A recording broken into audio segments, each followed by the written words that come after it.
Olá, pessoal. Boa noite a todos, todas e todes. Hoje o nosso quinto encontro, que a gente está conversando, né, sobre o livro Diálogos com Reggio Emília, Escutar, Investigar e Aprender, organizado pela Carla Rinaldi, no qual a gente vai conversar sobre o capítulo 7, Questões sobre a Educação de Hoje, e sobre o capítulo 8, Documentação e Investigação. Né? Lembrando que eu e a Leide, a gente está aqui só para tentar organizar as conversas e tal, mas sempre que vocês se sentirem à vontade, com vontade, aliás, para comentar algo que vocês concordaram, não concordaram, algo que chamou a atenção de vocês no texto, vocês podem se sentir à vontade, né, para abrir o áudio, abrir a câmera, ou também se utilizar do recurso de levantar as mãos. Até falando nisso agora, na atualização, ó, me aparece agora levantar a mão. Ó, finalmente. Agora que eu vi que eu tava com o microfone aberto no meio da tua fala. Desculpa. Mas, aproveitando então, já que eu tava fazendo barulho, eu já achei muito bom que começa a primeira frase do capítulo 7 ali, fala do, de uma questão que eu acho que muitos de nós pensa, só que relacionando com a nossa prática, né? Muitas vezes a gente diz assim: ah, quando eu olho para as coisas que eu fazia antes, ou para as primeiras crianças que eu trabalhei, a gente tem como se fosse um arrependimento, né? Mas acho que isso é importante também, porque é um percurso, né? Muitas vezes, se a gente não tivesse tido essas experiências que hoje a gente julga como negativa, a gente não estaria onde estamos agora. E também o fato da gente olhar para trás e achar que estava tudo ótimo também é ruim, né? Porque a gente está sempre mudando, né? Não mudar que é ruim. Então, eu acho assim, interessante que ela traz que quando ela releu esse texto, ela teve vontade de mudar algumas coisas, mas que também isso faz parte da história daquele momento, né? É bem isso. Ontem, né, foi o último encontro que a gente conversou sobre o livro Crianças, Espaços, Relações, que também fala sobre a questão lá de Reggio Emília e tal. E daí uma fala minha, eu lembro que foi isso, de que, né, se a gente lê aquele livro que é tão complicado, às vezes, de tu pegar o que ele quer passar, se daqui a um ano tu pegar e ler ele vai te bater de outra forma. E eu tenho certeza que esse aqui é outro, que a gente vai se inquietar, tem coisa que a gente vai destacar aqui, que chamou nossa atenção agora, que se a gente for ler daqui a 6 meses, um ano, vai ter, nossa, eu pensava isso e agora já é uma questão, né, que já é tranquila para mim, enfim, como né, eu não tenho assim, nós nunca somos os mesmos. Ao reler algo, novas pontes podem se, novas partes podem se destacar porque quem lê é outra pessoa, né? Tem aquele ditado que eu não vou saber direito agora, mas sei lá, de que um homem que atravessa um rio 2 vezes nunca é o mesmo homem, enfim, porque, né, porque a gente sempre muda. Então, pensar que essa construção por uma educação que a gente entende que pode ser melhor, ela se dá de passo a passo, de dia em dia, né? Então, não tem como a gente não valorizar esses pequenos passos que a gente pode dar. E bem assim, a gente lê uma coisa hoje, putz, olha o que eu fiz hoje mesmo na escola, né? É a gente poder refletir. E que nem a gente falou, o ruim é a gente ficar parado, né, no espaço-tempo e não conseguir mudar. Eu não sei se eu parei ou a Leide. Se alguém, se for eu ou a Leide, alguém não puder, pode me dizer. Eu não sei agora.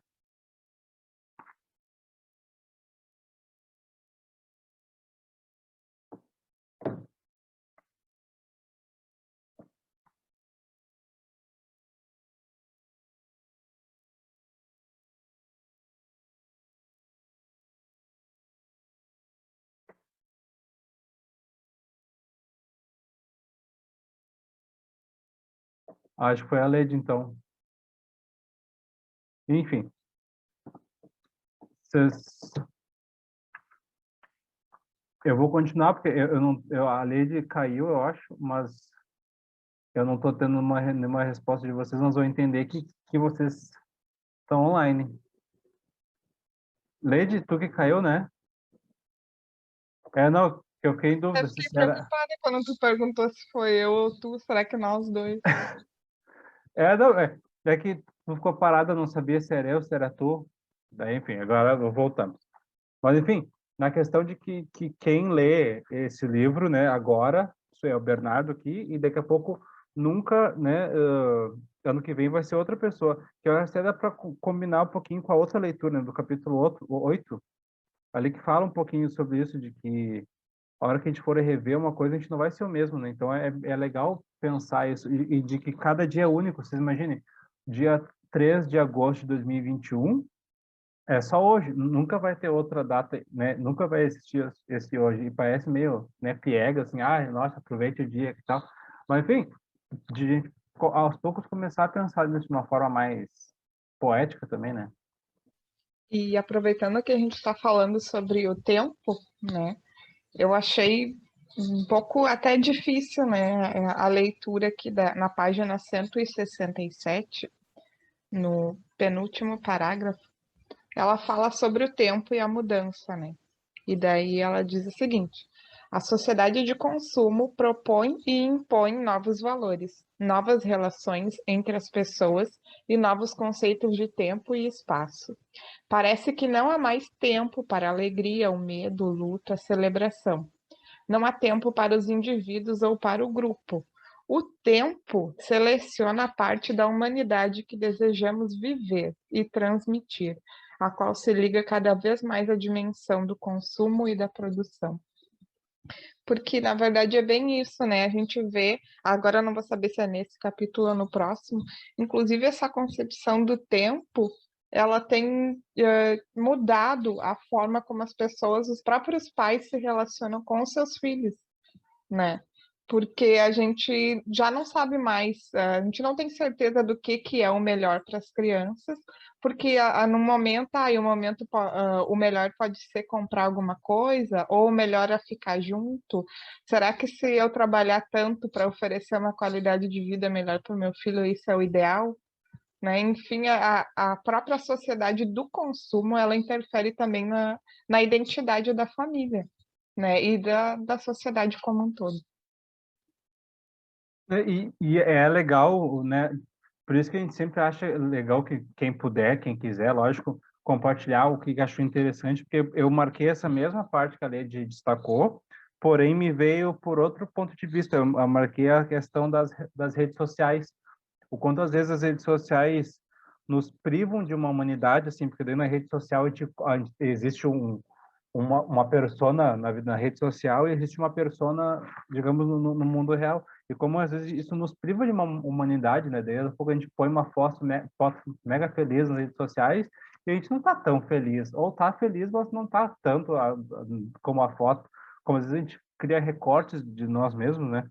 Mas uma coisa ali antes, ali na 166, no final do segundo, no primeiro parágrafo que se inicia na página, né?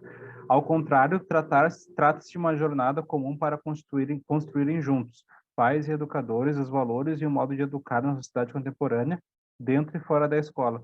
Daí eu notei assim, ó, que se a gente começasse a trabalhar com os pais, né, com mãe, pai, enfim, com os responsáveis pelas crianças, de uma forma mais ativa, a gente já está atingindo muito mais pessoas, né? Porque se for pensar, que é uma turma, né, tem, sei lá, 10, 20, 30, né, dependendo da escola, do nível das crianças, enfim, né, tem aquele número X de crianças.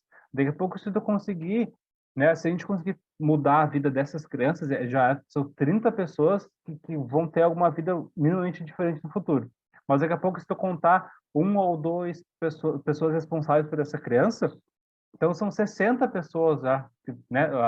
30 crianças e mais 60 adultos que tu conseguiria atingir. Então, 90 pessoas.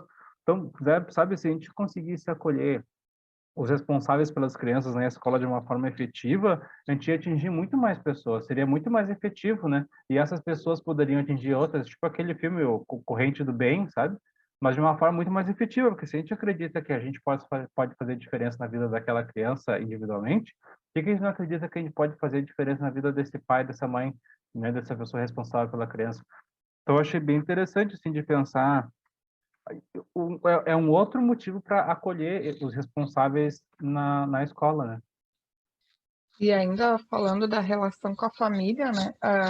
Anterior a essa parte que tu marcou, ela fala, né, que muitas vezes a relação que a gente diz que tem, né? Aqui a gente se relaciona com as famílias, mas é uma relação muitas vezes de dizer o que fazer ou o que foi feito, né? Isso não é uma relação.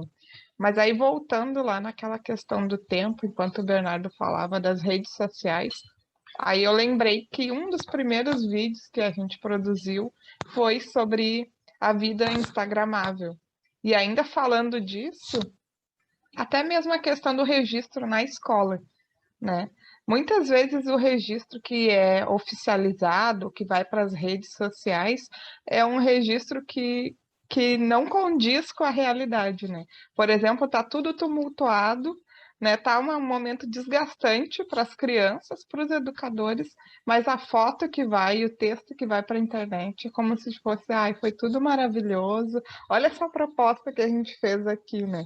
Ou então é a foto posada, né? Não é uma coisa espontânea, né? Então até isso tem relação com o consumo, porque ninguém vai consumir a realidade, vamos dizer assim, da escola. Ninguém quer compartilhar nas redes sociais isso. Isso, e já juntando sobre a questão da documentação, toda documentação vai ser um recorte da realidade, né? A questão é o quanto que esse recorte ele vai ser para o adulto ver, nesse sentido, tipo, olha só que legal que foi feito lá, e o quanto vai ser para a criança, né? O significado disso. E só um detalhezinho que me chamou a atenção, que sempre que eu leio me toca, assim, eu acho que é legal falar para que justamente a gente fique mais atento a isso. Ali na página 167, na quarta linha, tem ali, né, reconhecimento dos direitos do homem. E, tipo, meu Deus. Daí eu marquei a função do homem, porque eu sempre marco, né, e esse texto foi escrito em 98, eu acho que, se ele fosse, sei lá, escrito hoje, eu acho que já não teria o termo homem. Por que que eu coloco isso? Porque, né, se tu tá falando de ser humano, por que a gente coloca o homem, sabe? Então, e eu sempre lembro, assim, eu na quinta série, né, o atual sexto ano, que daí tinha professora de história que ela disse, o homem lá descobriu o fogo, o homem inventou não sei o quê, o homem...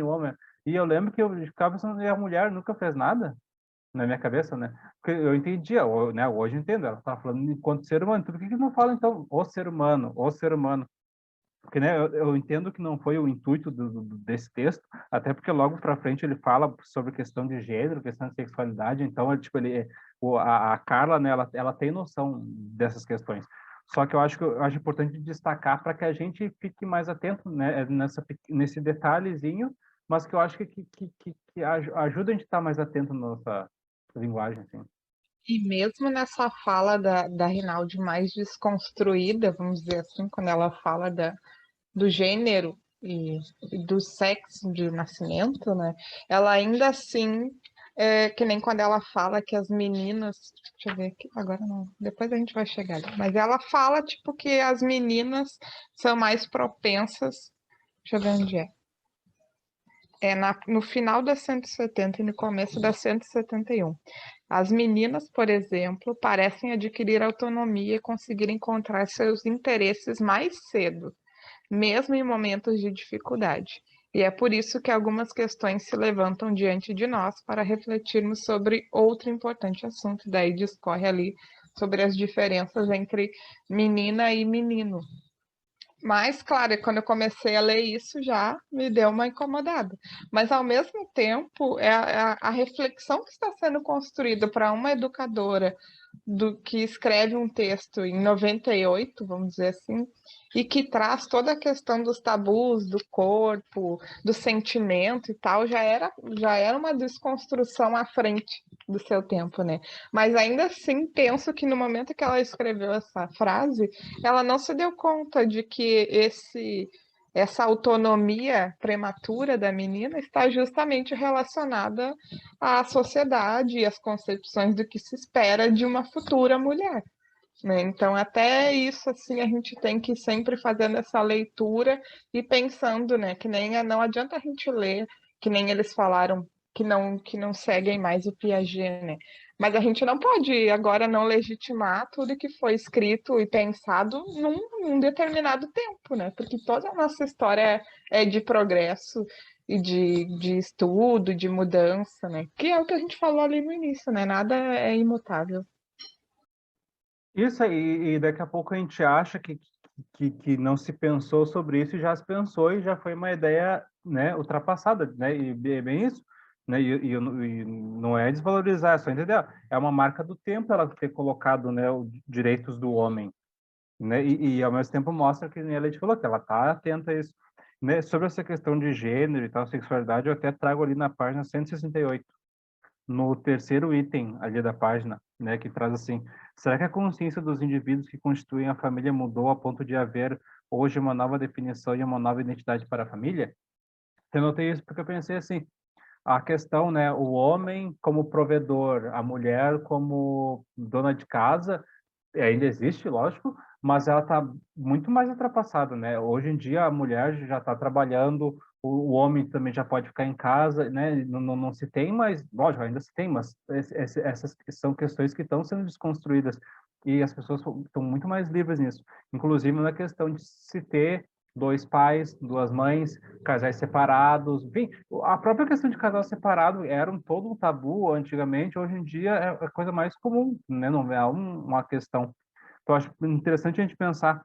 Por isso que eu falei assim, pai, mãe, mas mais os responsáveis. O responsável pode ser o vô, a avó, o tio, a tia, e eu acho que especialmente em escolas públicas pode ser um certo, quem sabe até preconceito meu, mas enfim, eu imagino que essa família construída, né, pai e mãe, é um registro também de uma questão social, né, econômica e social, enfim, de que daqui a pouco a gente tem que começar a pensar em outras formas, né? Essa criança tem dois pais, tá? Então o que a gente vai fazer no Dia das Mães? Porque, né, a própria, os Dias das Mães, Dias dos Pais, os dos avós, está tudo construído em cima dessa família, homem, mulher, cisgêneros, heterossexuais. Se a gente está disposto a, quem sabe, pensar de uma forma plural, então não faria sentido a gente fazer Dia do Pai e da Mãe, sabe? Dia do carinho, enfim, sei lá.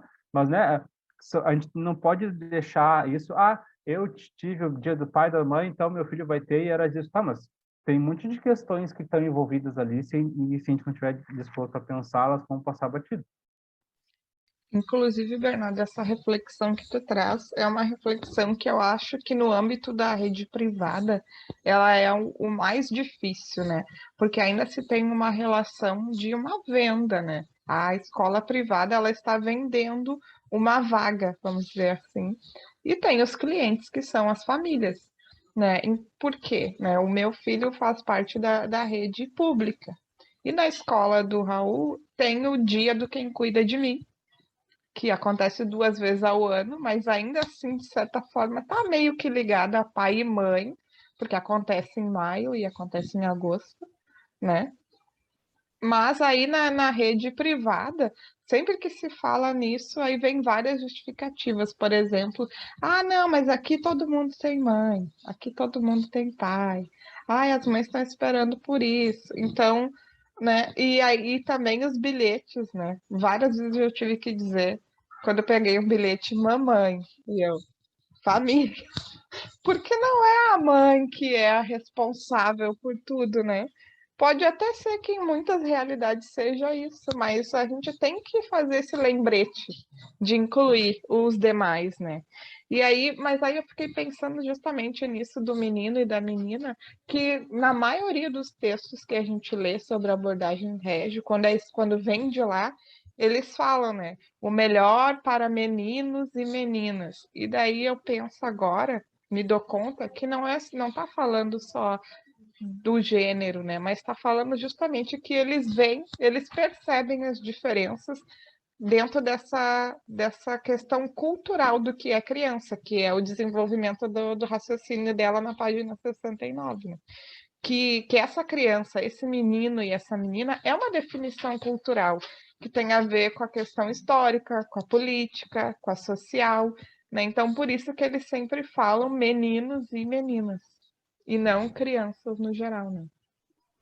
E sabe, Led, isso que tu fala, eu tava falando, eu fiquei pensando de que no outro capítulo eles trazem isso da função da pesquisa, que se pudesse inglês, pudesse ser possível em inglês, botar o plural, enfim, de que daqui a pouco, né, provavelmente esse texto foi escrito em italiano e traduzido, e eu acho que ela tendo noção de que esse livro, ou, né, esse texto pudesse ser traduzido para outras línguas, ela já fez esse jogo né, o inglês, se pudesse ser possível botar o plural, como bem isso, de que, né, em italiano tu tem um diferencial, eu acho, para guri e guria, mas, enfim, como a própria linguagem, eu acho interessante pensar, e a gente está falando na função do botar, tirar os mamães e botar família, que é bem isso, de que, né, a gente pode dizer, mas realmente a maioria das pessoas que cuidam dessas crianças são as mães, tá, ok, são, mas o quanto que justamente por ter o bilhete, tu não reforça só um estereótipo de que quem cuida é a mulher. Então, a linguagem, ela constrói o mundo também, né? Até a Leite falou que quer ler o Foucault, né? Eu sou um que eu também quero, porque é justamente isso. A linguagem, o que a gente pensa, o que a gente constrói, vai construindo o mundo. Então, daqui a pouco, esse simples mamãe no bilhete já está dizendo que daqui a pouco é uma obrigação da mãe, né? E sem querer a gente coloca isso. E se a gente quer que os responsáveis pela essa criança sejam a mãe, as mães, o pai, o avô, o tio, o cachorro, seja quem for, tem que estar de uma forma acolhida na escola, nem que seja no bilhete, né? E sabe que muitas vezes a gente se torna os chatos, né? Lá vem a Lidiane reclamar do Dia dos Avós, né? Ai, vô e vó é carinho, por exemplo, né? Tá, pode até ser para mim, vó, que eu não tive avô presente nem porque os dois faleceram antes, assim, mas eu tive vós. E para mim, vó é sinônimo de carinho, de amor, de afeto, enfim, de N coisas. Mas e quantas realidades em que a própria mãe e o próprio pai não são sinônimo disso? E aí a gente quer reforçar que toda avó e todo vô é sinônimo de carinho? Ou que toda avó e todo vô é grisalho e usa bengala e anda corcunda, sabe? São coisas assim que a gente, não é que a gente seja chato, mas a gente tem que ir provocando isso, porque em algum momento eu vou parar e vou pensar, olha, realmente, né? Até agora, hoje mesmo, eu conversava com a Bruna e aí teve um mural lá na escola que foi construído para o Dia dos Pais com gravatas, sendo que eu acho que nenhum dos pais lá da escola usa gravata, por exemplo. Mas aí é uma coisa assim que é difícil de tirar. E a gente tem que tirar, mas também não dá para chegar e meter o pé na porta e dizer, olha, agora acabou isso daqui. Porque senão as pessoas ou elas paralisam, ou elas entram em choque, ou elas vão resistir de maneiras que a gente não sabe, né? Então, qual é o percurso também para essa mudança dentro da escola? E aí, voltando agora aqui para a questão cultural da criança, eu acho muito importante que eles sempre reforçam que a imagem global que Reggio Emilia tem de criança é da criança competente, né? Da criança capaz, desde o nascimento, né? E aí na página 170, ali no primeiro parágrafo, ela diz: competente em quê? Em se relacionar com o mundo. Crianças não conhecem o mundo, mas possuem todas as ferramentas necessárias para conhecê-lo e querem fazer isso. E aí, esse querem fazer isso, eu sempre penso, né? Que quantas vezes a criança quer explorar, compreender e estar no mundo e é podada pelos adultos, né? Agora não faz isso, não é assim. Então a gente vai tirando essas ferramentas que a criança está se dispondo e se propondo a utilizar, né? E muitas vezes sem se dar conta, assim como a gente faz muitas coisas sem se dar conta. Só que eu acho que é um momento que a gente não pode usar isso como argumento, né? Eu não me dei conta. Eu não sabia. Eu não fiz por mal. Qualquer coisa diz que fui eu. A gente não pode comprar o erro. A gente tem que buscar o acerto, né? E eu vejo muitas vezes as pessoas ainda com esse discurso de que qualquer coisa é isso, qualquer coisa é aquilo. A gente vai minimizando ciclos que a gente vai ter muita dificuldade para interromper depois. E sabe, eu estava falando, eu me lembrei isso, de que quanto o adulto às vezes poda a criança, né? Ontem, uma criança da minha turma estava lá brincando com cola colorida E daí, tá, eu vi que ele tava demais, tá, e já tava no horário do almoço, tá, daí ele parou, e daí depois ele passou boa parte do almoço tirando a cola das mãos, né, ficou bastante cola. E daí eu falei para meu colega, amanhã a gente não vai deixar ele brincar de cola. E depois eu fiquei pensando, por que não, né? Tipo, hoje, né, ele não se interessou. Mas daqui a pouco, outro dia que ele se interesse, não teria problema, né? Porque qual é a consequência? Daqui a pouco ele vai se distrair um pouco, mas, enfim, de que é uma experiência que ele teve, né? E daí, se eu quero que daqui a pouco essa criança depois use a cola de uma maneira mais tranquila, assim, né, mais organizada, entendendo a cola eu grudo papel e tal, e tranquilamente, eu preciso que ela possa experimentar a cola de uma forma no corpo dela, né? E é o que traz, assim, ali na página 170 também, de que um corpo que é inseparável da mente. É cada vez mais claro que mente e corpo não podem se separar, pois formam uma unidade como classificação recíproca. Eu não tenho corpo e mente. Qual o lugar do corpo na escola? Né? Porque se eu quero que essa criança aprenda, digamos, como pode ser o uso da cola de uma forma organizada, ela precisa experienciar no corpo dela, né? Nela, né? De uma forma física, para que depois ela conseguir construir o conceito, tá, ok, eu entendi que essa cola, ela grudou meus dedos, então eu entendi como ela funciona já. A hora que eu experimentar ela em dois papéis, eu já tive a experiência física que isso gruda. Então, daqui a pouco é muito mais significativo, né? Para ela um dia grudar toda a mão e no outro dia ela tá. Eu não preciso botar ela na mão porque eu já entendi como é que ela funciona. Então, e é bem que ele te falou, a gente está atento a isso para que a gente possa minimizar esses erros, né? Se eu aquele dia disse para minha colega, não, vamos propor, outro dia eu vou dizer, tipo, vamos propor outro dia com mais tempo para que ele possa se organizar melhor, né? De que a gente também possa se organizar enquanto escola para acolher essa criança, e não só ao contrário, essa criança tem que se ajustar aos horários, às rotinas do adulto, que é um trabalho difícil, né? Porque a escola, eu acho que especialmente a privada, ela quer botar na grade curricular que tem trocentas coisas no dia, mas qual é o tempo que a criança tem para não fazer nada daqui a pouco para brincar, né? É difícil. Até porque o ócio, ele é benéfico, né?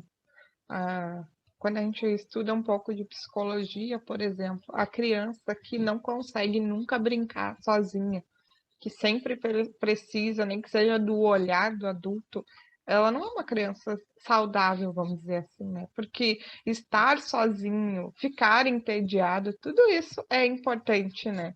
Porque se a gente tem tudo a todo tempo, sempre que quer e do jeito que quer, a gente vai ter dificuldade de lidar com coisas do nosso futuro, né? Se eu sempre perco, se eu sempre ganho, eu nunca vou saber perder, né? Foi até conversei com a mãe essa semana, no caso ontem, né, que hoje é terça. Eu falei para ela, né, que ela falou, porque tem dificuldade de reclama que ele não, que nunca era ele, nunca ele ganha. Ela falou assim, olha, vamos pensar o seguinte, tá? Na turma dele tem 8 crianças. Todas essas crianças são filhos únicos. Todos eles são os primeiros a ganhar as coisas em casa. São eles que sempre ganham, né? E são a prioridade em tudo. E agora todos esses primeiros colocados, todos esses campeões estão aqui tendo que lidar com frustração, com não vencer, com não ser o primeiro, com ter que esperar a sua vez. Então, isso é um exercício para a criança, né? E não é culpa dela. Né? Na verdade, somos nós que vamos fazendo esse exercício onde a criança tem essa dificuldade de depois conviver. E a escola tem esse papel de mostrar, de socializar, de mostrar que cada um vai ter a sua vez e tudo mais, porque na vida vai ser assim depois. E na verdade a vida adulta é muito mais dura, né, do que o percurso que a criança constrói na escola. E ainda um pouco falando sobre isso, o último parágrafo da página 171 fala de uma coisa que às vezes a gente não se dá conta, né? Que educar é uma tarefa difícil porque representa, acima de tudo, refletir e falar sobre nós mesmos, nossos tabus, silêncios, hipocrisias, medos, sentimentos e emoções verdadeiros a respeito das crianças, nossas crianças e de nós mesmos. Então, quantas vezes, né, a gente geralmente a nossa primeira experiência de escola, ela é reflexo de experiências que a gente teve com outros professores, tanto para o bem quanto para o mal. né? E a mesma coisa, que nem quando a gente fala dos pais, né? Geralmente aquilo que a gente fala é o que a gente acredita que os outros falam a nosso respeito também, né? A gente sempre projeta no outro a interpretação que a gente tem. Então, esse lidar, estar ali com as crianças, é se dar conta de que nós também já fomos criança, né? De que nós já estivemos naquele local, já estivemos naquele lugar, naquele papel.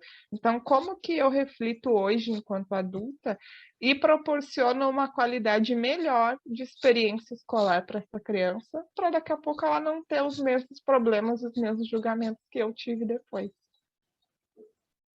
Eu destaquei esse mesmo ponto e anotei assim, Oled. Questionar a prática é um processo doloroso também, porque coloca em foco as nossas, né, enquanto professores, as nossas humanidades. Então, é bem isso. A Bruna, Espera aí que eu tenho que... Eu tô no celular, daí é diferente. A Leide estava falando dessa situação de a educação, o educar ser uma reflexão da nossa... Deixa eu tirar um, senão eu não me escuto, daí eu não sei se estou falando alto ou baixo. A reflexão da nossa infância. E eu faço terapia, como toda pessoa deveria fazer. E a minha terapia, antes, ela era uma linha cognitivo-comportamental, que era uma linha mais prática e eu gostava. Só que aconteceu, por acaso ou não, que eu tive que mudar de psicólogo. E esse meu psicólogo atual, ele é psicanálise. E a linha psicanálise, ela vai muito no passado, ela vai muito na infância. Então, assim, eu saio inchada da terapia, né, de tanto chorar, mas isso é muito significativo, sabe? A questão de que o meu educar a prática hoje, por exemplo, eu comecei uma prática diferente do que eu estou acostumada, porque é com outro olhar, com um olhar mais acima, assim, com um olhar mais pedagógico, e como isso reflete na criança que a gente foi, sabe? No passado que a gente teve, como foi a nossa vivência na escola, como a gente quer que aquelas crianças tenham uma vivência na escola que seja diferente ou parecido com o que a gente teve. No meu caso, eu quero que seja completamente diferente e eu quero fazer diferente porque eu quero que, sei lá, acho que deixar a minha criança feliz fazendo outras crianças felizes, sabe? Eu acho que é isso.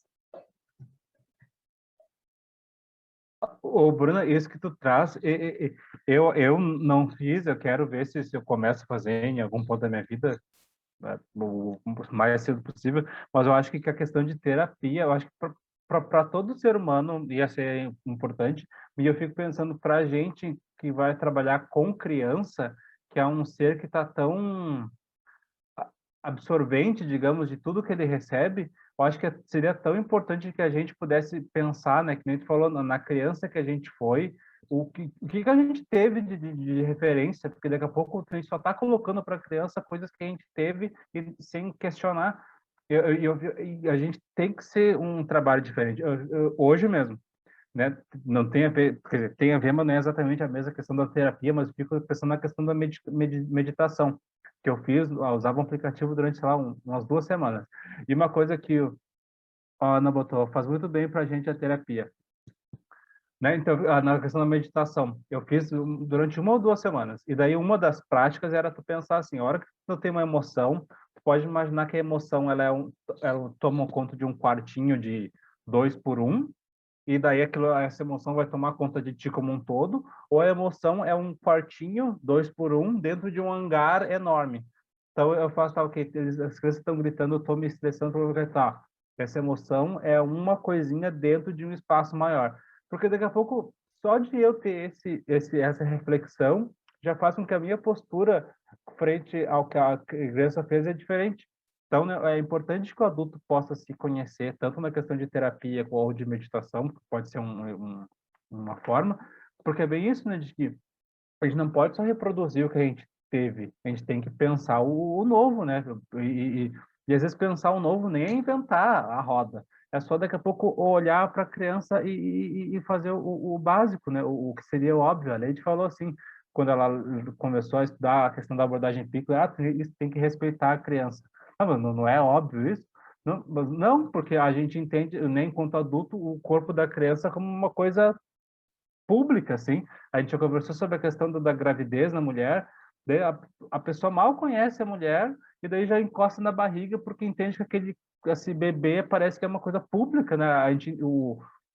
A criança é difícil enquanto sociedade a gente entender que ela tem direitos, assim. A gente não pode encostar nela de qualquer forma, como, né, se ela fosse uma garrafa nossa d'água, né?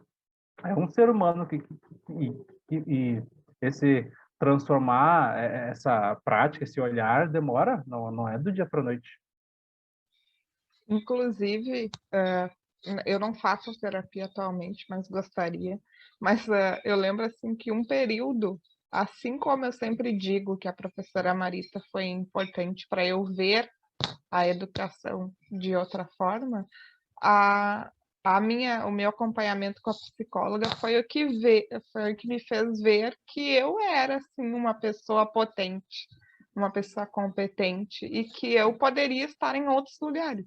E foi a partir desse acompanhamento que eu passei então a deixar os lugares aonde eu sabia que ali eu não seria tão potente quanto eu poderia ser, né? Então, por isso que muitas vezes, quando vocês participam de algum grupo ou conhecem pessoas que me conheceram, elas sempre dizem, a Lady nos deixou, porque eu naquele lugar não era o adequado para mim e não estava dentro daquilo que eu buscava. Claro que tudo isso exige também tu chegar no ponto de saber, eu vou ter que ficar mais um tempo aqui, mesmo que não seja o ideal, porque eu não tenho condições de arcar com as consequências financeiras, por exemplo, de pedir demissão, né? Mas isso tudo é um exercício e a gente vai aprendendo a lidar com isso. E aí a gente começa a pensar que, bom, eu não sou igual todo mundo que está aqui dentro agora, né? Eu vejo diferente, mas a escola acha que eu que sou assim e a fulana ou fulano que não tá nem aí, a gente tá na mesma linha. E não é bem assim. Então acho que a gente tem que sim buscar as escolas, as pessoas, os colegas que têm uma visão que vem de encontro ao que a gente acredita, né? Porque senão a gente vai continuar vivendo dos nossos tabus e nada vai mudar nunca. Mas, hein, olha só, voltando mais diretamente para o livro ali na 171, que, né, é meio ruim esse 171, enfim, de que os 4 pontos que ela traz ali, eu marquei nos 4 interrogação, porque eu achei muito confuso, eu fiquei, né, eu fiquei com receio de que são textos de que dependendo da forma como tu lê, ele pode ser visto tanto como uma coisa muito libertadora, tá questionando a realidade, ou justamente, tá vendo? Olha só, isso aqui é ruim. Como, né? Como podemos cultivar essa diferença? Parece que a sociedade nos conduz para uma não diferença crescente entre os sexos, moda, linguagem e experiências. Daí ela apontou como uma coisa ruim, mas eu não sei se necessariamente é uma coisa ruim, né? O ponto 2 ali. Que tipo de diferença devemos enfatizar e como podemos manter as diferenças no diálogo? O 3. Como podemos construir a diferença sem indiferença no modo de ser de uma menina ou de um menino? Hoje em dia, em parte, construímos a identidade da mulher e do homem do futuro na sociedade de hoje e amanhã. Estamos caminhando, talvez, para um futuro mais feminino, como alguns afirmam, ou será justamente o contrário? Daí eu fiquei pensando que, sei lá, foi meio do nada essas perguntas e eu não senti que ela foi para, sabe, eu entendo que né, a proposta desse texto foi, né, de mandar para os responsáveis e tal, então daqui a pouco gerar muito mais perguntas do que ela ficar dizendo o que ela acha ou não acha, mas sei lá, eu fiquei meio, me incomodaram um pouquinho, sabe, essas questões assim. Mas sabe, Bernardo, que para mim essas perguntas parecem, assim, na minha interpretação, que foram perguntas que eles se fizeram para justamente direcionar a pesquisa, né? Tipo, o que é que a gente tem agora, mas o que é que a gente busca, né? Por isso que ela não dá respostas, ela faz interrogações para a gente, né? Pelo menos foi assim que eu senti. E, inclusive, para mim, uma das perguntas que eu achei mais, que me tocou mais, né, foi a terceira pergunta, né? Como podemos construir a diferença sem indiferença, né? Porque eu acho que isso tem a ver com essa questão do todo, né, do coletivo e do individual, que a gente já falou em outros momentos, né? Que muitas vezes a escola, ela quer que a criança chegue com a sua individualidade, com o seu jeito de ser, e que ela se adapte ao coletivo, né? Tipo, ai, aqui é assim, todo mundo é assim, e é assim que se faz. E não respeita, né, essa individualidade. Então, é diferença sem indiferença, né? Respeitar o diferente, a individualidade de cada um, e ainda assim ser um coletivo, né? Um coletivo feito de muitos. Sabe, a gente estava falando essa questão de respeitar as diferenças, e aqui no texto ele fala, né, da questão de menino e menina e tal, mas tu estava falando, me lembrou a questão da alimentação na escola. Como daqui a pouco tem uma criança que daí ela não quer comer a salada por qualquer motivo, e a gente tem que colocar a salada porque é uma, né, uma regra da escola e tal. Só que eu fico pensando que a gente não está respeitando essa criança, né? E daí a gente só não vai colocar o alimento naquela que é alérgica, que ela é intolerante, enfim. Mas daqui a pouco né? Só o não botar no prato seria uma forma de respeitar ela também, né? De que, enfim, é um detalhezinho que eu achei bem interessante. Mas quer falar alguma Mas coisa, Letícia? isso, Bernardo, tu não botar no prato, né? Eu acho assim que é o básico, né? Porque se eu não gosto de comer beterraba, eu não vou querer que ninguém bote no meu prato. Ai, fica olhando que um dia tu vai querer. Sabe? Não, não tem sentido para mim. Eu acho que tem muito mais sentido a criança observando, tipo, eu não gosto de beterraba. Mas tem colegas que gostam, sempre comem. Vai chegar, quem sabe, né? Vai chegar um dia que eu vou pensar, pô, eu vou pelo menos experimentar se o fulano que é meu amigo gosta, né? Agora não, a gente expõe, isso é uma exposição, né? Tu tá incutindo que tem que estar ali no prato, né? E as próprias nutricionistas têm esse discurso, né? Ai, mesmo que não queira, coloca tudo no prato. Eu acho que não, que na minha concepção não é esse o caminho, né? Claro que a gente não vai, se a criança só come arroz, só vai ser arroz, a gente vai ter estratégias para conversar ela e tal, mas não precisa ser colocando tudo no prato e nem escondendo. Ai, botei por baixo do feijão. Tipo, não, isso tá. E a relação de confiança que deveria construir com a criança? Onde que ela fica? No momento que eu escondo uma coisa que ela não gosta. Ou que nem já vi vídeos, né, que vem a mãe, o pai, assim, com um doce, aí quando a criança abre a boca, coloca outra coisa, né? O que é isso também que a gente está construindo com a criança, né? Olha, não confie em mim, isso tem a ver com várias coisas. Assim como quando a criança está aprendendo a caminhar, aí o adulto para. Vem aqui. Aí a criança está quase chegando, o adulto vai 2 passos para trás. Continua. Pô, nunca vou chegar nessa pessoa, não posso confiar nela, que ela nunca vai estar ali, né? Então, pensar um pouco sobre essas pequenas ações também, né? E o que elas significam.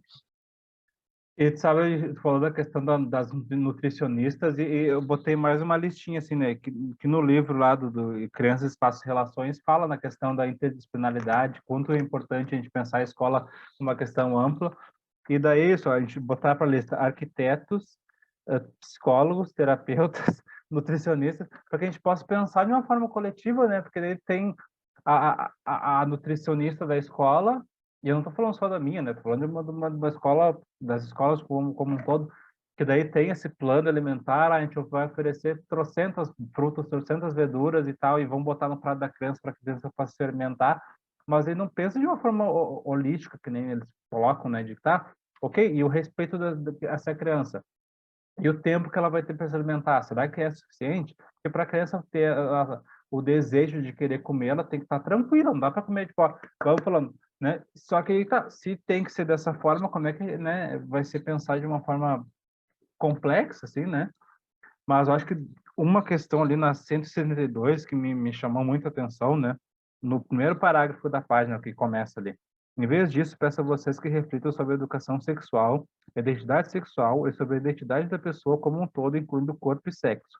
O corpo como lugar de conhecimento, prazer, afeição e desejos. Né, toda a página 172 e parte ali da 173 fala na questão de gênero, de sexo, de sexualidade, e ela, né, e esse texto foi pensado para ser comunicado aos responsáveis pelas crianças de uma escola de educação infantil. E fico pensando assim nesse texto, se esse texto fosse lido para os pais e mães, né, responsáveis aqui do Brasil. Imagina, a gente tem um país que é mega sexualizado, ao mesmo tempo que a gente não fala sobre sexo, não fala sobre sexualidade, né? E é tão complicado hoje mesmo. A gente está trabalhando com a questão do corpo humano, e daí uma das crianças estava apresentando o desenho que ela fez, e daí disse, isso aqui é onde sai o cocô e xixi. Daí uma guria falou, mas eu saio pela pepeca, sai pelo cocô, sai pelo bumbum, enfim, e eu deixei, porque, né, a anatomia, eles não estão falando nada demais. Só que eu fico pensando, como é que um pai e uma mãe vai dizer, meu filho agora tá falando nome feio? É uma parte do corpo, gente, né? Como a nossa cultura não permite isso. E uma vez eu li sobre isso, de que a questão da religião é muito, influencia isso muito, sabe? De que a religião proíbe tu falar de sexo, proíbe tu falar do teu corpo como algo positivo. E a hora que a gente vai olhar para a criança, ela tem esse corpo como uma potencialidade, né? E o corpo como um todo, que nem eu falei, a mão da criança que estava cheia de cola é uma potencialidade que eu, adulto, daqui a pouco eu não estou vendo, mas eu tenho que, enquanto educador, estar disposto a ver, né? Essa criança está disposta a experimentar esse espaço de todas as formas possíveis, com todos os seus sentidos, e não só através da visão. Então é importante a gente pensar. Eu acho muito legal como ela traz essa questão de gênero, de sexo, de sexualidade, de uma forma muito tranquila assim para ela. Só que eu fiquei pensando, gente, como é que esse texto seria lido para responsáveis brasileiros, sabe? Iam ficar dizendo, esse professor que é ideologia de gênero, é um discurso uma conversa tão tranquila sobre uma questão humana, que infelizmente na sociedade brasileira é ser transformado numa questão tão pobre, assim, gente, sério que vocês, né, dá um desânimo. Mas é importante a gente pensar na sociedade que a gente vive, né, para poder mudar ela de alguma forma. Não a gente vai só, fizeram lá, vou fazer aqui igual. Não, essa não é a melhor forma, eu acho, né? E agora, claro que o texto traz várias reflexões, né, sobre esse tabu, principalmente relacionado ao corpo, mas aí tem, na página 175, ela fala dos sentimentos, né, das emoções. E aí, ali no meio do penúltimo parágrafo também, ela fala justamente que as crianças não têm medo das emoções. E aí ela diz, né, se as escutarmos, se as legitimarmos, as crianças falarão sobre eles os sentimentos, as emoções. Farão a sua narrativa e os compartilharão de modo de dar-lhes forma e aceitação. As emoções ajudam as crianças a explorar o mundo e as ajudam a compreender e criar relações. Suas emoções são intensas e fortes, e em alguns casos deixam os adultos assustados, a ponto de ou escaparmos da situação ou a menosprezarmos com um sorriso. E aí eu grifo essa parte e já me vem automaticamente na memória quantas vezes a criança veio com alguma coisa assim que era de certa forma surpreendente, e o adulto desconversou, deu um sorrisinho, ou disse, tá, né? O tipo clássico, senta lá, Cláudia, né? Então, tipo, por que a gente faz isso, né? Com as crianças, né? E aí imagina nós, né? A gente se sente tão mal quando a gente está empolgado, contando uma coisa para outro e o outro, tipo, né? Que show. Ou manda que legal, né? Tipo, a gente fica tão frustrado com isso e a gente faz isso com as crianças todos os dias, né? É que nem, vou fazer aqui um relato, né? A gente, uma vez, eu e Bernardo e outros colegas, compartilhamos que a gente estava empolgado e tudo, né? Com a nossa inscrição no seminário.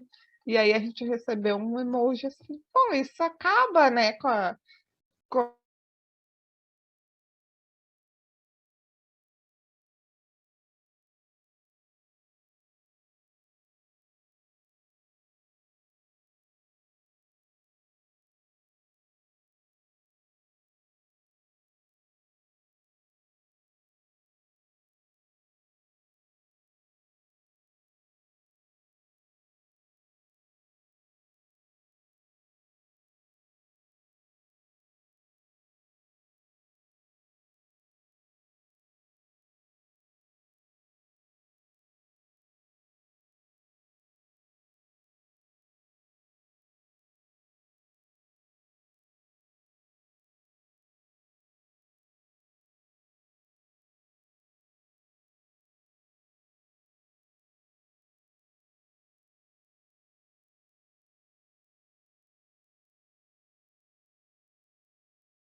E agora, Bruna, tá me ouvindo?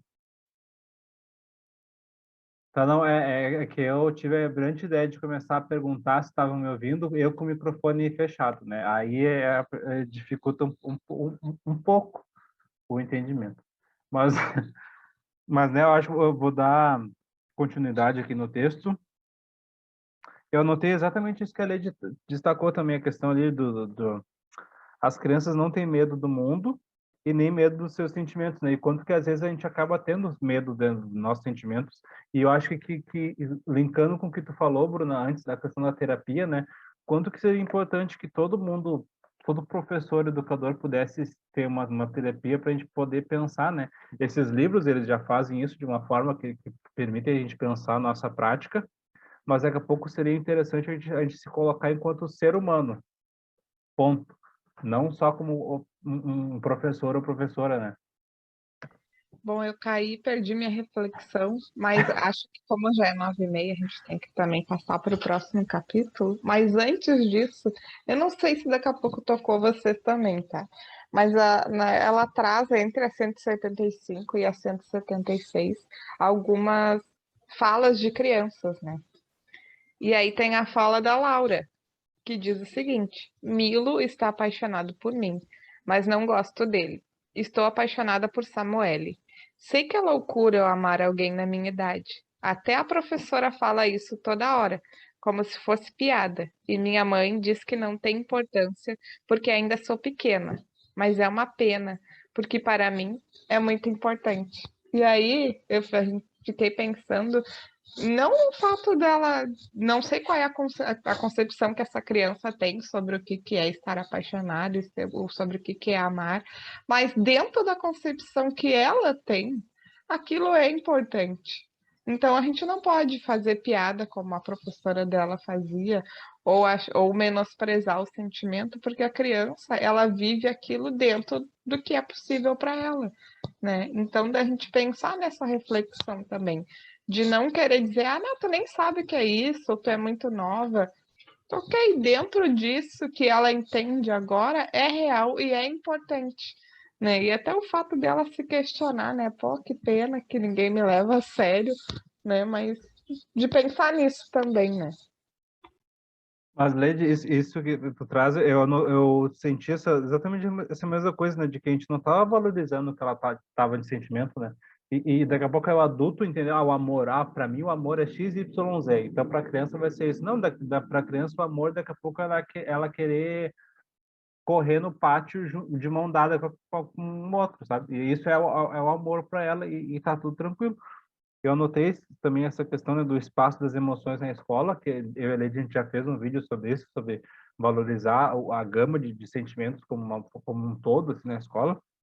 E eu também botei assim, no final ali do penúltimo parágrafo, os sentimentos nos pedem para assumir responsabilidades em relação a eles mesmos, o que demanda coragem, a coragem de admiti-los e descrevê-los.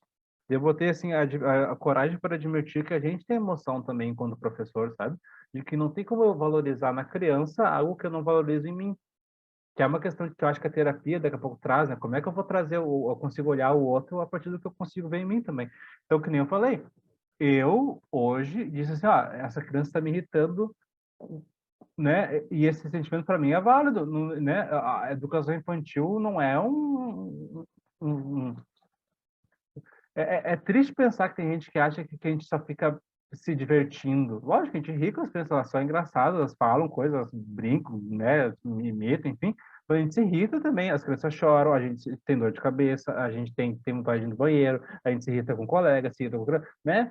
E eu acho que é importante a gente começar a falar e valorizar isso, porque senão, como é que eu vou ver na criança e entender que a hora que ela se machuca, eu não dizer não é nada, se também eu não consigo valorizar que eu tô indício que eu tô machucado, por qualquer motivo que seja, sabe?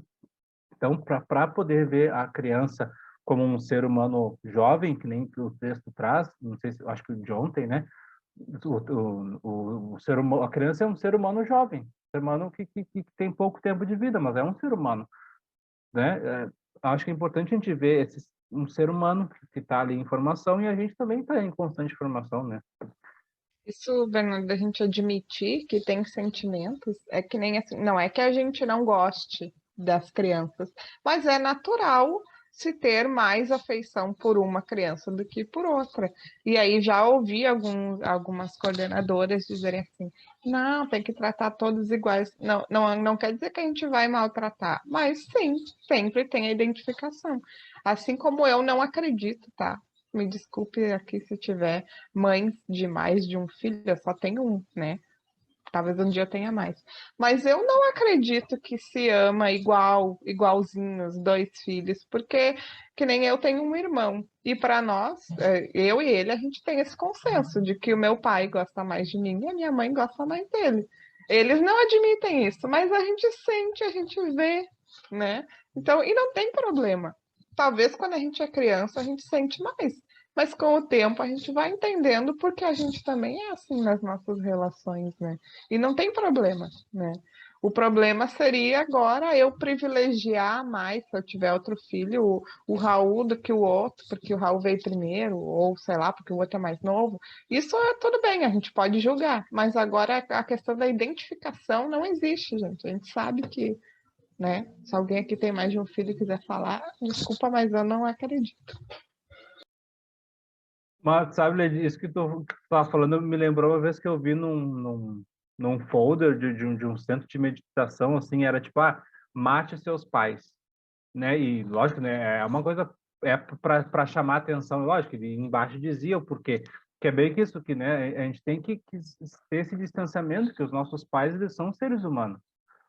Então, né, se a gente começar a ver os nossos, a figura desse pai, dessa mãe, enquanto o que a gente construiu enquanto sociedade que eles devem fazer, e entender eles enquanto seres humanos, são seres humanos também que vão gostar de outras coisas, sabe? Então, pareceu forte, assim, mas eu acho no sentido de a gente quebrar essa figura que a gente construiu. E que nem isso, esse professor de educação infantil pode dizer que ama o que faz e se estressar diariamente com as crianças, e não são questões contraditórias.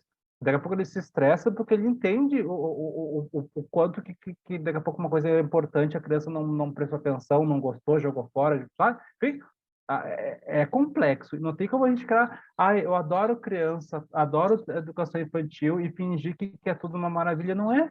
As crianças são bonitinhas ali, dão beijinho, mas também elas gritam horrores.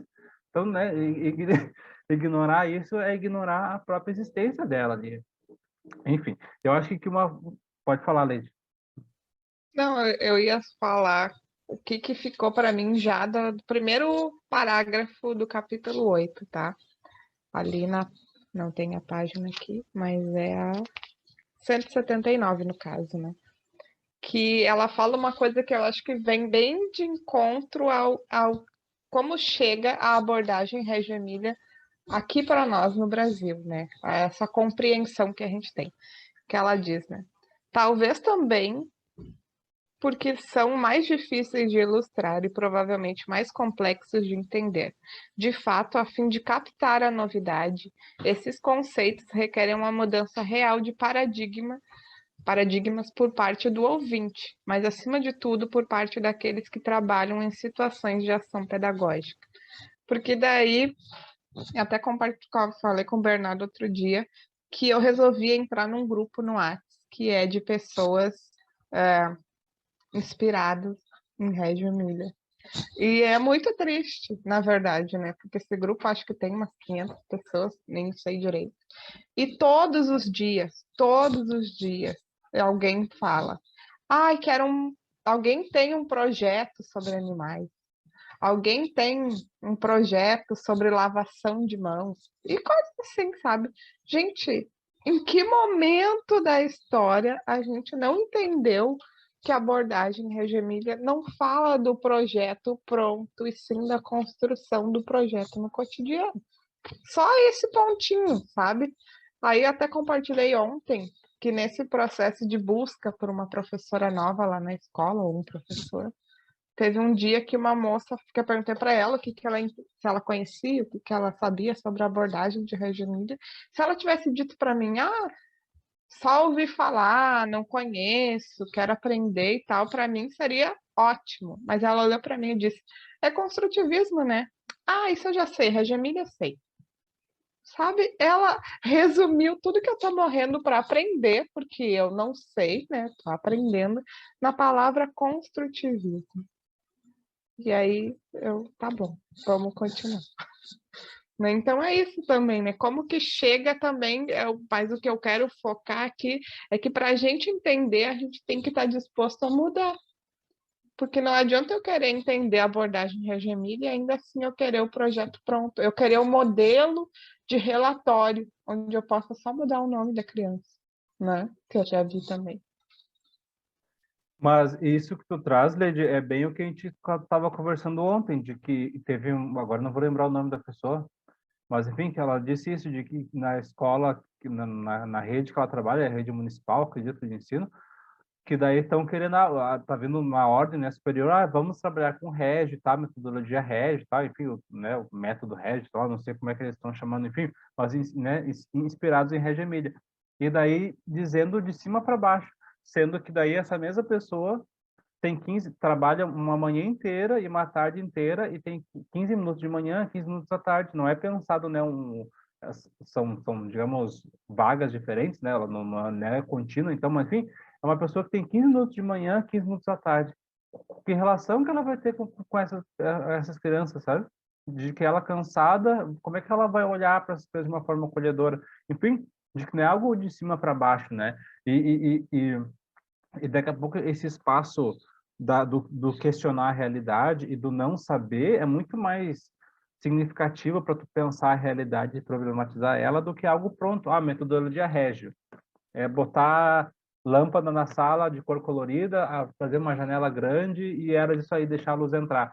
Tá, esses são elementos que em Reggio daqui a pouco se utiliza, mas se a gente não souber o porquê disso, não vale nada, né?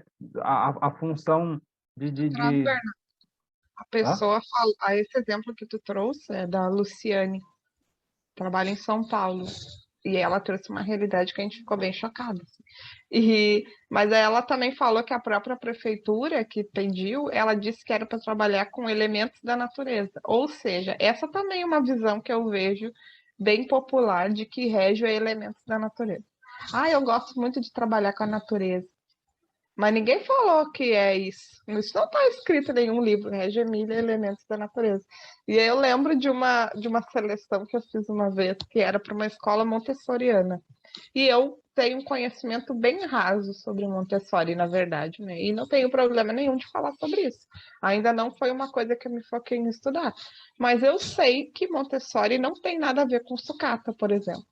E tinha uma pessoa na seleção que várias vezes, a coitada, assim, ela falou, porque eu também sempre trabalhei com sucata. Até que chegou um momento que a entrevistadora, né, numa entrevista coletiva, ela fala, olha, eu não sei onde que tu leu, mas a Montessori não tem nada a ver com trabalhar com sucata. Por ela, eu queria cavar um buraco e me jogar dentro, assim, porque a gente tem que se preparar também para esses momentos, né? E admitir, e foi uma coisa que eu falei, olha, não tenho conhecimento. Perguntei se a escola oferecia subsídios para aprender e tal. Não fui selecionada, provavelmente, porque eu não sei nada de Montessori. Mas, enfim, fica isso, né? A gente não precisa ficar falando que sabe se a gente não sabe. A gente tem essa mania também de nunca querer admitir que não sabe, o que não está pronto, o que, né? O que não gosta também, posso falar, olha, não gosto dessa abordagem. Não, e é incrível como a gente não consegue... Não, lógico, né? Ali no ambiente de seleção é diferente a dinâmica, mas o quanto que enquanto pares, a gente não consegue se ver como, tipo, ok, tu não sabe isso, tá, ok, tu pode não saber, de que eu lembro no início desse ano, em que a Lady propôs uma dinâmica, assim, de que a gente abrisse uma caixinha e daí tinha que falar algo sobre aquele autor. E daí uma colega minha abriu a caixinha e começou a falar da pessoa, ai meu Deus, e agora só, né, só faltava agora eu pegar algum autor que eu nunca ouvi falar nada na vida e eu vou ter que dizer agora que eu não sei nada, sendo que ia começar com um professor na escola, né, nesse ano. Daí eu fui ver, era eu, né, sobre isso de que, ó, só se eu não soubesse, né, desse autor, qual o problema de eu dizer que não sei? É uma oportunidade que eu tenho, então, de vir aprender, né? De que a gente, enquanto pares, não se coloca assim, tipo, porque tu não sabe, então eu sei, te dou um livro, te empresto, enfim, a gente não se vê como pares, né? E daqui a pouco a parte de além de propor que a gente se visse como autores é importante porque, né, dialogando com a questão de documentação e investigação, de que, ali, ó, uma tentativa de fazer justiça à criatividade e à riqueza que ocorre todos os dias quando procuramos entender e apoiar o processo de aprendizado da criança e do educador por meio da documentação pedagógica. Que a documentação é uma forma da gente se ver como autor da nossa própria realidade, né? Porque daqui a pouco, assim, pessoas que vão descrever a escola, daí, né, a Leite fala, né, a entrevista sobre a escola, daí vem o psicólogo, vem o neurologista e daí não vem o professor, né, que é a pessoa que trabalha diariamente. Então, o quanto que a gente, enquanto professor, tem que começar a tomar rédea da nossa... Quem é que diz o que acontece na escola, se não é a gente? Só que se a gente não colocar isso para fora, vai ser mais difícil, né? E é um processo contínuo, eu acho, né? E isso agora, além dessa fala sobre pessoas falando sobre a escola, tem uma coisa assim que me incomoda horrores, né? Que é a questão da maternidade real, tá? Não é que eu sou mãe, sei, né, dentro da minha realidade, o que é a maternidade real. Só que a gente tem uma infinidade de pessoas hoje produzindo conteúdo sobre a maternidade real, só que elas extrapolam a fala da maternidade e entram num contexto da educação, por exemplo. E são pessoas que não estão preparadas para falar sobre escola, sobre conceitos, sobre estimulação, que nem outro dia eu vi uma mãe real falando sobre a importância da estimulação precoce do bebê. Né? Para mim, que sigo e gosto dos princípios piclerianos, isso foi uma dor no meu coração. Né? Mas ainda assim, né? Então, tipo, aí as pessoas pegam, eu já vi muito, às vezes alguma mãe pergunta uma coisa num grupo de mães e as outras dizem, ai, segue a fulana que ela sabe tudo. Aí tu vai lá ver, ela não sabe tudo, porque não tem como alguém saber tudo, e primeiro, né? E segundo, que ela não é preparada também para falar sobre conceitos pedagógicos, sobre escola, sobre desenvolvimento da criança, uma pessoa que vê, assiste alguns vídeos na internet e faz o seu vídeo falando sobre isso. Então a gente, hoje em dia, qualquer um pode falar da educação, né? Todo mundo pode ser amigo da escola. Não, e é bem isso, se todo mundo fosse amigo da escola, mas entendendo que quem faz ela diariamente são esses professores e essas crianças e esses responsáveis, né? De que ninguém vai lá no escritório de engenharia e dizer, olha só, eu acho que você tem que usar esse tijolo ao invés do outro porque é mais forte, né? Por que esse saber que a gente tem na escola é tão não valorizado, né? E lógico, cuidar as crianças para que elas não se matem, qualquer um pode fazer, mas o que a gente pode fazer de diferente, né? Que olhar vai ser de diferente, né? Porque se for um mesmo olhar de uma pessoa não treinada, por que a gente passou 4 anos numa faculdade e está agora quase 10 horas numa terça-feira lendo esse livro, sabe que ele é denso? Tipo, né? São vários encontros, são 9 encontros que a gente entendeu, tá? Não adianta a gente querer acumular mais capítulos se tem cada coisa que a gente, né, pode abordar de forma mais detalhada. Então é importante a gente começar a pensar nisso. E o texto traz, né, a questão de o conhecimento e a ação como algo que vai se retroalimentando, né? Então é importante que a gente possa ter esse olhar para nossa prática de uma forma diferente, para poder olhar para ela de uma forma diferente. E a documentação, ela serve para que a gente possa ter registro disso, né? Porque se a gente não registrar, se a gente não marcar em lugar nenhum, a gente vai esquecer. Não existe como. Ainda mais um trabalho que é diário, de segunda a sexta, tu interage com diversas crianças. Chega na sexta-feira, como é que tu vai lembrar o que tu fez na segunda, né? O que eu achei legal foi que o texto traz mesmo diferentes formas de documentação, que não é só o texto. Lógico, o texto eu acho que ele tem a sua importância, mas daqui a pouco pode ser uma maneira mais difícil. Enfim, eu sou um que eu não estou usando tanto texto, que é uma falha também, que eu vejo que eu tenho que começar a tentar usar, mas eu vejo que também eu me utilizo de vídeos diários das crianças, então é uma forma de eu documentar isso para os pais e para mim mesmo, sobre daqui a pouco tem tantas vivências que elas estão tendo ali, e que se eu não tivesse gravado, eu ia esquecer. Que nem hoje, no final do dia eu vejo os vídeos que eu fiz e monto um vídeo inteiro e eu dei tipo, gente, eu nem lembrava que isso foi hoje. É uma coisa que a criança falou, disse e tal, e se eu não tivesse gravado, não teria lugar nenhum. Ia se perder para a história. E aí eu acho bem importante que ela traz uma reflexão também, ali ao longo da página 182 e da 183, onde ela fala, né, de que, por exemplo, na 183, que muito pouco mudou, guarda, deixa eu ver aqui, muito pouco mudou de fato na forma de ser e de fazer da escola, no cotidiano da escola. Uma vez que a essência das palavras de Maria Montessori, por exemplo, em inúmeras situações, continua não realizada. Mas daí ela também enfatiza que não é uma culpa só nossa, né? É uma questão cultural, sindical, política e assim por diante. Então, muitas vezes, por exemplo, que o Bernardo trouxe da Luciane de ontem, que ela trabalha assim, né? Ela trabalha, por exemplo, das 7 às 13 num cargo, e daí ela tem 2 concursos, e aí o próximo inicia às 13 também. Então, em que momento que ela vai poder conversar, trocar e registrar, né? A gente fala disso do registro. Não vai ter em momento nenhum esse tempo, porque a rotina que foi imposta a ela, porque alguém não pensou, olha, quem tem 2 concursos tem que ter um intervalo aqui no meio e tal, porque senão a pessoa não vai dar conta. Não, ninguém pensou nisso. E se segue fazendo assim, né? Então também não é nosso. Em alguns momentos é. Tem gente que tem as condições, que trabalha dentro de uma jornada adequada e ainda assim acaba ficando estagnada ali numa posição, né? Que até ela fala depois de gerações de educadores que só vão levando adiante aquilo que aprenderam em dado momento X. Mas e quem pode, né? Como é que muda essa realidade? E ali no final da 133 ela coloca ali, né? Cadê? Esses, por exemplo, seriam promovidos da condição de meros praticantes para a posição de autores dos processos e trilhas pedagógicas.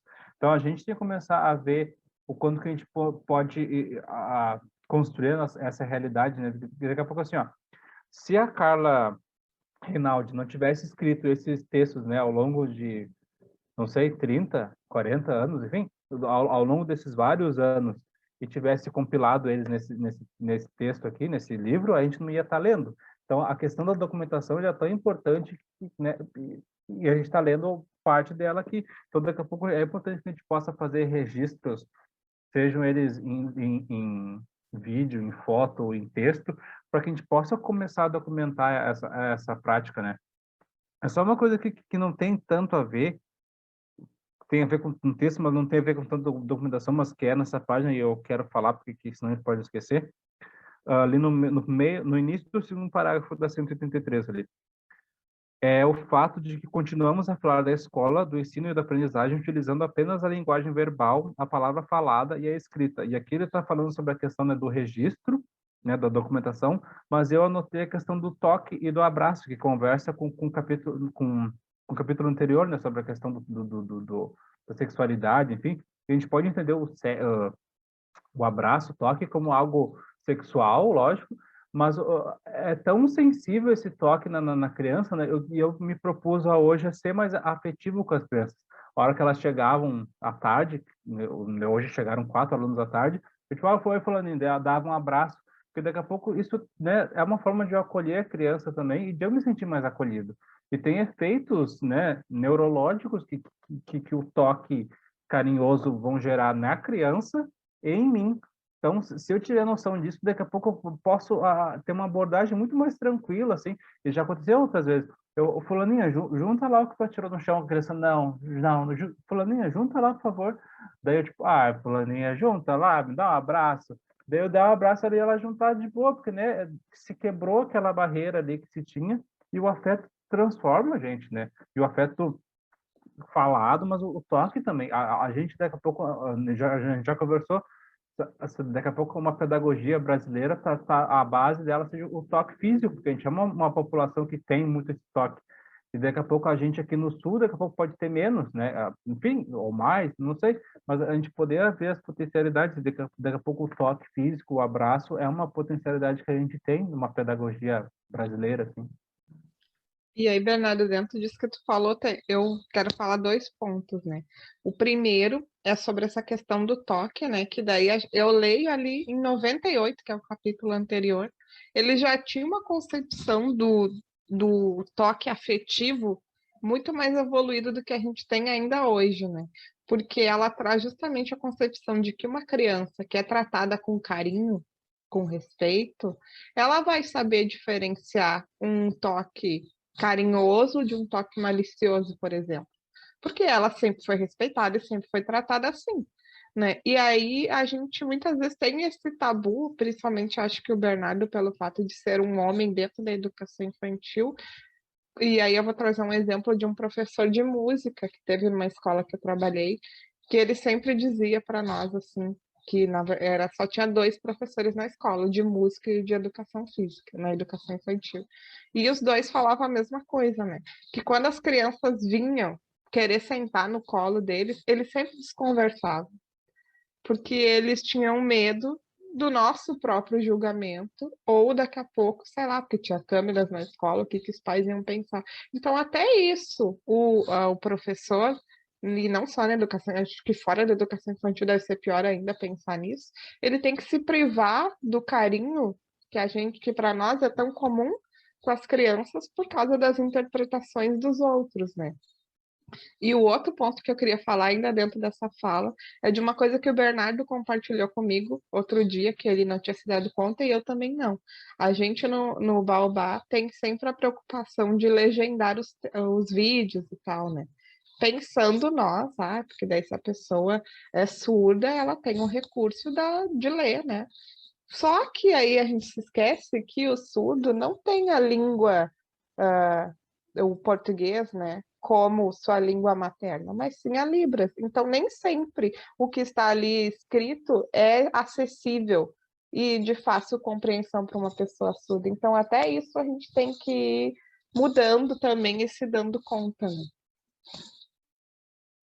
E a gente acaba só se dando conta quando a gente pensa sobre isso, né? Que se a gente só a gente faz o vídeo, posta lá e acabou, tá? Não, vamos botar uma legenda. Tá, mas essa legenda também, ela quer atingir um maior público, mas também tem limitações nela mesma, né? E daqui a pouco isso pode ser desestimulante. Putz, eu tentei fazer uma coisa mais acessível, mas não é acessível. Não, é assim. Só que, né, não tem como a gente abarcar todo mundo, porque é uma coisa limitada, né? Mas eu acho que um ponto importante é justamente essa constante olhar para a realidade e pesquisar, né? Que é o que traz ali na página 184, a questão da pesquisa como algo que seja um pilar da escola, né? E eu botei assim, aqui, ó, a capacidade de refletir e discutir as formas pelas quais as crianças e todos os seres humanos aprendem, enriquecendo assim a humanidade de cada indivíduo e de todos nós, é uma grande possibilidade e é uma necessidade que a escola até agora parece não ser capaz ou não ter tido vontade de oferecer. Eu notei assim, né, que a escola não pode ser o fim da carreira do professor, né, no sentido de que, ok, me formei em pedagogia, 4 anos, fui para a escola, acabou, ponto. Não, tem que ser o início, ó, mas sim o ponto de partida para se pensar a escola e como aprendemos. Porque, né, a gente vai para a escola e daí até tudo que eu sabia agora acabou, que nem a gente falou, se a pessoa que participou do processo lá dissesse assim, eu já ouvi falar em rede, mas não conheço, tá ok, tudo bem. Aqui, se tu entrar aqui, a gente pode te oferecer livros, oferecer grupos, enfim, para que tu possa vir a questionar isso. De que, né, não tem problema a gente não saber, o problema é a gente ficar empacado no lugar e dizer, ok, daqui eu não saio, daqui ninguém me tira, me respeitem porque aqui eu sou professor e acabou. Que tipo de visão é essa, né? E aí, paralela a essa fala que ela faz na 184, na 186, logo depois que ela cita ali Piaget, Vygotsky, Brunner, ela fala, né, que, que foi negado à escola o acesso ao conceito de pesquisa, né? Porque e daí eu trago isso assim, para a minha vivência, Acho que raras são as escolas que se veem como potentes, como autoras e como produtoras de conhecimento, né? A escola, muitas vezes, ela está atrelada a uma transmissão, a uma reprodução, e não a uma autoria. E aí ela acaba discorrendo ali, falando justamente disso, né? Porque se a gente tivesse essa concepção e trabalhasse dentro dessa atitude investigativa, né, a gente teria mais sucesso. Daí ela encerra o capítulo falando, né?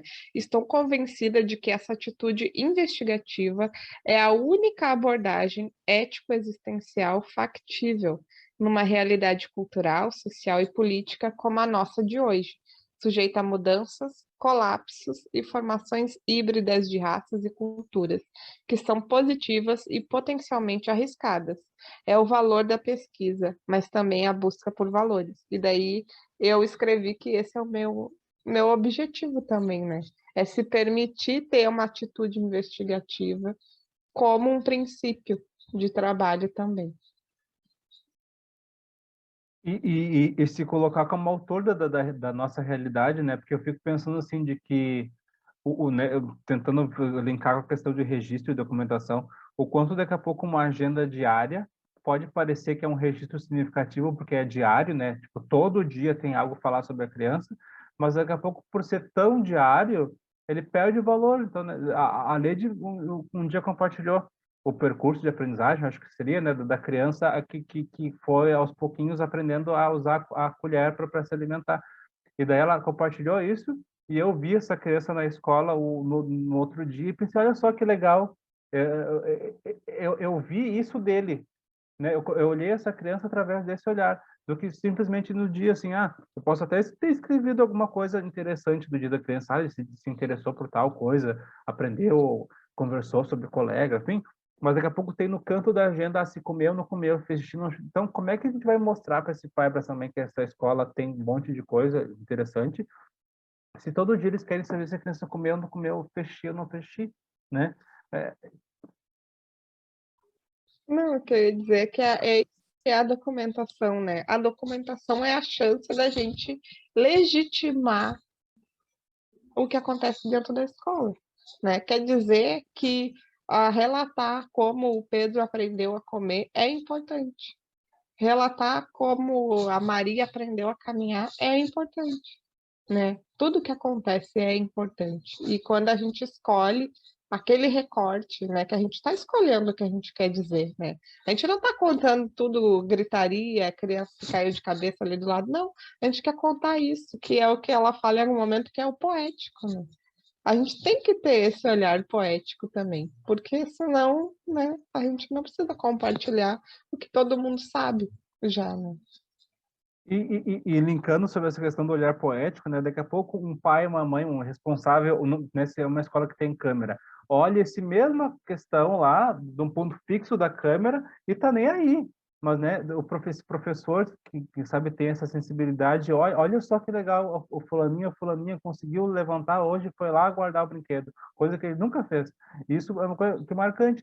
Agora, para aquele olhar lá duro, não vai ter, né? Então é importante a gente tentar ter essa sensibilidade, tendo noção de que daqui a pouco a rotina da escola vai nos consumir tanto que vai ser difícil isso, mas de que, né, as micro-revoluções que a gente fala, assim, nem que seja nesse um minuto, eu olhei essa criança e observei ela de uma forma mais humana, assim, e não só como uma coisa que às vezes, infelizmente, a rotina acaba sendo, né, essa humanidade a gente acaba privando da criança porque, né, até linkando com a outra leitura do livro, a questão do sistema fabril, de a gente ver a escola como uma fábrica, assim, de 30 em 30 minutos a criança vai para uma proposta, tá, mas e o ser humano no meio disso, como é que ele se integra, né, com o ambiente? Enfim, né, os grupos aqui não são para dar respostas, são para se questionar. Então, a gente fala assim de que a proposta dos grupos de estudo é que a gente possa realmente questionar a nossa realidade. Eu acho que se tratando de Régio, é mais importante, né, que a gente já falou nos nossos encontros, que diferente de, não é a abordagem malagusiana, é a abordagem de Régio Emília. da cidade. Então, o nosso olhar tem que ser de uma forma mais holística e global para poder pensar a nossa prática e olhar ela de uma forma diferente, né? E isso que o Bernardo falou antes, né? O livro parece muito tranquilo, né? Quando a gente lê. Mas é denso porque ele mexe com a gente, né? Ele mexe com o nosso olhar. Então, que bom, né? E a gente continua trocando no WhatsApp, nas nossas conversas, que tem a oportunidade de trocar entre si. E na semana que vem a gente continua trocando. E sintam-se sempre convidados a compartilhar. Porque o objetivo meu e do Bernardo é mediar uma discussão, mas a gente também entende quem gosta de ouvir, porque também é uma linguagem. Então é isso. Boa noite.